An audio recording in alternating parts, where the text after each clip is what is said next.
arrive late or maybe cancel altogether, but thank you for bearing with the weather and coming through.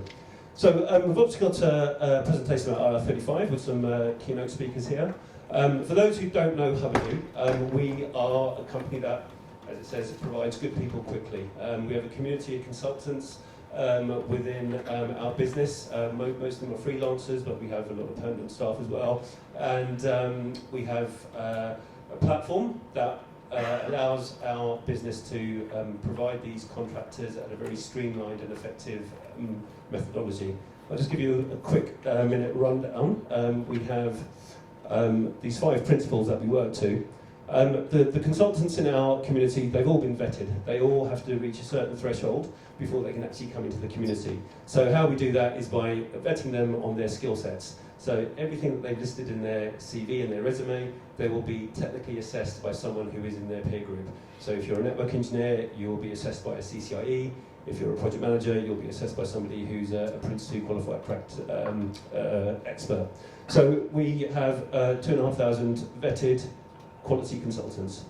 The second principle we live by is transparent fair pricing. We've got a very simple business model. We put 10% markup on top of the consultant's rate. Now, of course, with IR35 coming down the line, a lot of things will be project-based, milestone-based, with payments not paid on T&M, but paid on outcome, and obviously we'll hear a lot about that in the future, in the next half an hour.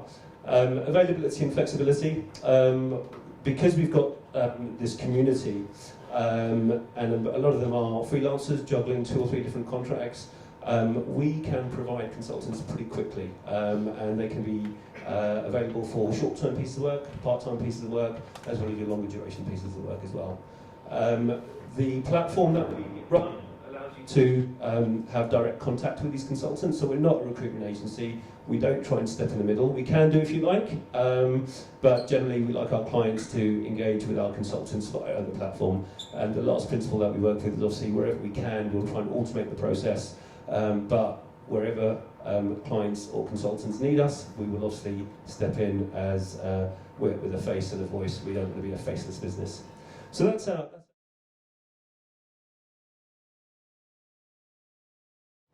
I'm going to hand you over to Christian now. So, over to you. Thank you.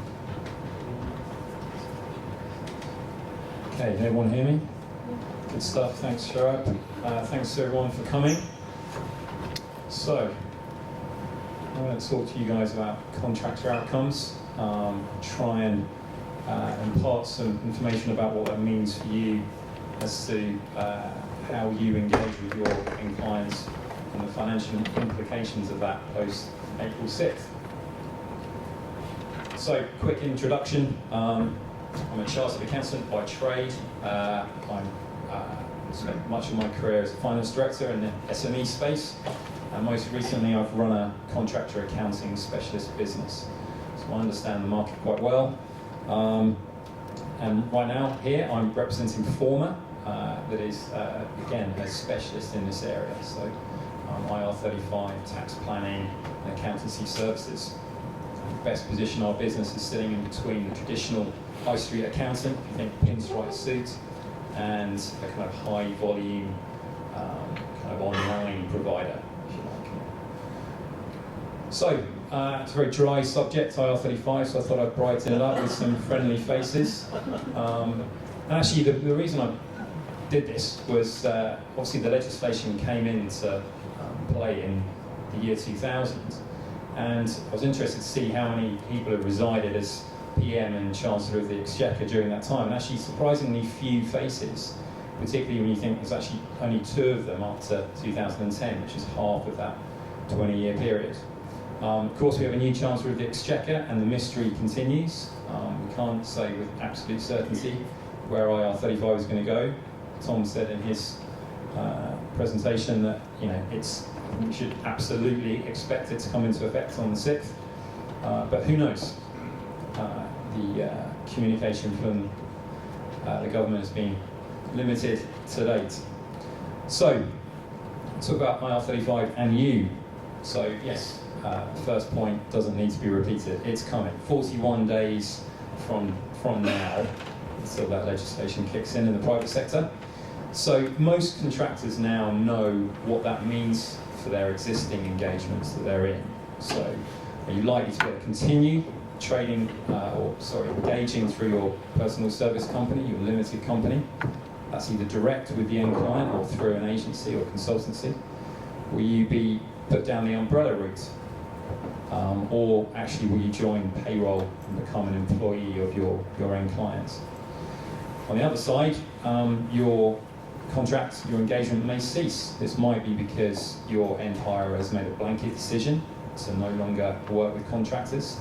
The advice or the guidance is that they shouldn't be doing that, but we have seen it, particularly amongst the banks so far.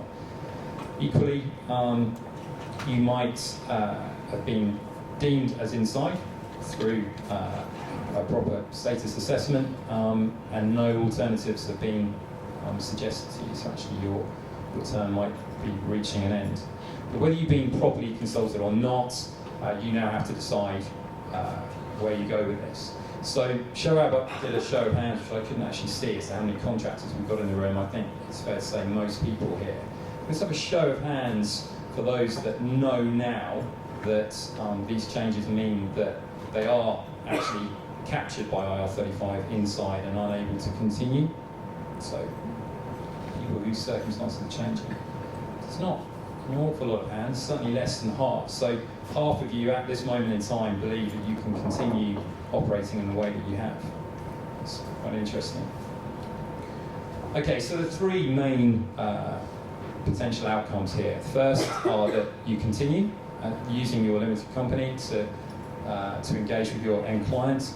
So we'll go through some pros and cons. So the good side to this is it's business as usual for you. You can maintain your autonomy and control in business on your own accounts, and of course continue to benefit from the tax breaks that are in place, tax benefits. The cons are that, of course, you will perhaps remain an ongoing determination risk, and the availability of future engagements for you, we just don't know how the market's going to go and whether or not you'll always be able to find new assignments, new work. You may find yourself on PAYE, as an employee, so that will remove your future risk of IR35. It means that, of course, you'll pick up all of the employee benefits that are due to you, so holiday, pension, sick pay, notice period, and of course what comes with that is work security around your role. The negative side to going on payroll, of course, is that you perhaps open yourself up to retrospective HMRC investigations. Tom quite rightly said that they can go back 6 years, HMRC, to investigate you. Now, the intent, and Rishi Sunak only said this the other night at one of his speeches, the intent is for them not to do that, but HMRC have done U-turns in the past, so we can't guarantee that they won't. Of course, being on payroll, you would expect to have a reduced income, not just because your day rate equivalent will reduce, your annual salary is unlikely to mirror your day rate that you receive as a contractor, but also, of course, you're subject to much higher tax rates. And, of course, loss of autonomy. I'm sure most of you chose to become contractors because of the appeal of being in business in your own right and having that autonomy. The third option that you may be pushed down is through the umbrella route. So this is quite a quick solution to put into place. May allow you to extend your assignment as it stands at the moment, and generally doesn't take much administration. So it's probably lighter touch than running a PSC. But the cons are quite high in number, so there is a stigma attached still to umbrella companies. There are some good ones out there, there's some bad ones. You're going to incur provider fees and costs, umbrella fees. Service issues are widespread. They're effectively payroll bureaus in their own rights. They're doing very high volume payroll transactions. Mistakes are made, sometimes deadlines are missed. There are unscrupulous providers out there who are finding ever inventive ways to cut back on tax, and you need to be very careful that you're not seduced by those. So always go with a regulated umbrella provider. And of course impaired earnings, and you'll see in a slide in a moment that actually if you go through an umbrella then it's usually not terribly financially favourable. Okay, so the first of two number slides for you. I think some of you are going to struggle to actually see the numbers on here, so I'll talk you through it. So what I've done here is just to bring out the two extremes. So this is operating through a PSC with your end clients, but both inside and outside IR35. And what I've tried to do here in the red is to show the negative outcomes of being captured as inside versus remaining outside, and therefore able to benefit from all the tax incentives. So I've got 7 different day rates here as an illustration, and I'll actually choose the one in the middle. So it's a £600 day rate, which rolls up to an annual rate of about £132,000. So it's important just to be clear on the assumptions that have been applied here. So it's based on 220 days working per year. Now, if you don't like holidays and you're a workaholic, it may well be that you do more than that, but that's deemed to be the most usual, the standard number of days that we assume contractors work. So we can see that the difference at that £600 rate in the middle is about 20% between being inside and outside IR35. We're seeing an effective tax rate of about 47 pence in the pound lost if you're deemed to be inside, versus 36 outside. These slides are going to be shared afterwards, so probably we're going to send them around so you'll get a look at these tables in more detail. So if we look at the 3 potential outcomes of being, again, continuing to operate through a PSC, but outside IR35, that's the crucial piece, versus PAYE and umbrella. So I've reduced here the day rate ranges. So we've got a £400 a day, £600 and £800 on the far right. You can see here the likely differences is going to have. So again, I just want to kind of state the assumptions that have been applied here. So the first assumption actually is that the day rate equivalent is the same across PSC, PAYE and umbrella. Now in reality, that's unlikely to be the case. If you're taken onto payroll, you're probably going to have accepted a lower equivalent rate of pay, similar with umbrella. Another assumption here is that it's based on 250 days, because if you're employed by a company, it's very rare they're going to give you 40 days holiday. Usually starts a little bit lower than that. So yeah, again, we go for the middle category here, £600 a day, and we can see that it comes in at about 7% higher PSC versus PAYE. Now, the PSC numbers on here are based on a kind of moderate tax approach. So we'd see certainly a second director of the business, so you can soak up personal allowances. I'm sure many of you have a spouse that is registered as a director for your business. And we've also applied moderate expenses to this, so about a £7,500 deduction per year. But what we haven't done is applied dividend payments to that spouse, that second director. So the reality is that if you take the 32% effective tax rate in the middle there for PSC, that's likely to be more favourable to you in reality. But we can see that the second most favourable option here is PAYE, actually followed by umbrella. Umbrella is so unfavourable because, of course, you're then incurring extra PAYE and NI payments, and the expenses that you're able to claim are much less. Of course, dividends evaporate and disappear in the whole. So, again, gives you a flavour of the financial impact to you. So I was going to end on a kind of high note, really, to say that IR35 isn't all doom and gloom. Yes, everyone would agree that the legislation hasn't been communicated terribly well by the government and by HMRC, and it is inflicting pain on everyone and uncertainty. But it is important to remember, having worked and served up to 15,000 contractor clients through my parent company, it's very clear that you guys have very specific, valuable skills of industry and commerce. And you should go forth in confidence and find the best way for you to continue to deliver those services. If you really want to continue doing that through a PSC, for many people that is possible.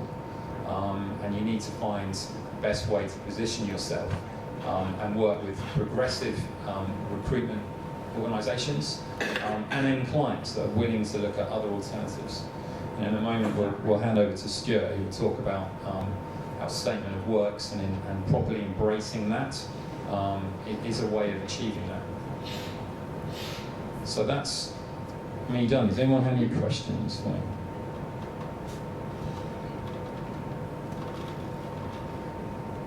No accountants in the room or challenge me or anything?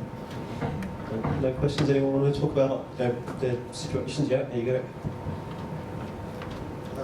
Under the umbrella company, how is the payslip being seen or looked at by other banks or other financial companies in case you want to borrow a loan or do something else? Sorry, how do you mean being looked at by other financial? E.g., let's assume your basic pay or by your company is maybe £2,000 a week, and on your payslip is showing as a basic rate of maybe flat rate of 8.2 times the number of hours you work.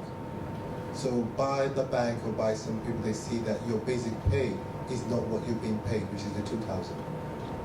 So how does that work out under the umbrella company? Yeah, I might need to take that away. I'm not entirely sure, given the circumstances you just shared with me. Yeah, difficult one to answer. Perhaps I can catch up with you afterwards and take that away. Any other queries around umbrellas, PAYE? Some of you may have seen this leaflet sitting on your seats. What we want to demonstrate here with Hamadou is, we know there's going to be quite a few scenarios where roles will be put inside IR35, especially in the short term. This is where Hamadou's transparent and fair fee can really make a bit of a difference to some of the consultants that will be affected, because with clients who introduce us to consultants, we only charge a 5% markup running them through our platform, and that can make a big difference. The industry average is 18.1% that recruitment agencies in this industry take, so we can make the client's budget go a lot further. So that's something to seriously consider when you're looking at putting roles inside IR35. Hand over to Stuart now. Hang on, there's a couple of questions. Any advice for those of us who may be forced to either temporarily for a prolonged period of time work through an umbrella company but don't necessarily want to get rid of their limited company because either they've got other clients but they serve outside of that? So the problem is, because most of your income is going to drop away through limited company. So if you took it very simple, you had a couple of clients and all of those would go umbrella, simple thing would be to just get rid of your umbrella company. But any so it's a good question. So I definitely advise you to hold on to your PSC, not least because the expectation is that this will calm down a great deal. You think about where the pain is going to be caused. We've got end clients whose projects are likely to slow down considerably or stop, and I think the industry will respond by getting better at working with PSCs again, subject to the new legislation. So that alone is a very good reason for you to keep a PSC going, unless the changes coincide with the end of your financial year anyway. There's going to be a period of time in which you've got to continue reporting, submitting, filing for your PSC. So there are providers out there that will run an umbrella and a PSC service together, albeit temporarily. And the advantages to that are you've got one singular view of your tax, because if you've suddenly got two different organisations handling your tax affairs, that becomes complex. But yeah, I think it's definitely too hasty just to close down the PSC and walk away, unless you've made that as a real career decision that you're going to leave it behind you. When you say close down, because I know you probably don't lie them in a dormant state as opposed to actually closing them. Are you suggesting have them into a dormant state, or just continue paying your accountant every month or whatever it is, keep the thing alive whilst you're still using an umbrella? Sure. Bank or something. And not Yeah, make no, use- absolutely. So, I mean, a good accountant will reduce your rate if they're not having to transact anything for you. So if there's no income or expenditure going through, then, you know, that can stay. Clearly, at the end of the year, it's still a self-assessment tax return, accounts to file, but a good accountant will flex with you for that. So yeah, I mean, the closure's a rash decision to make. Anyone else? Okay.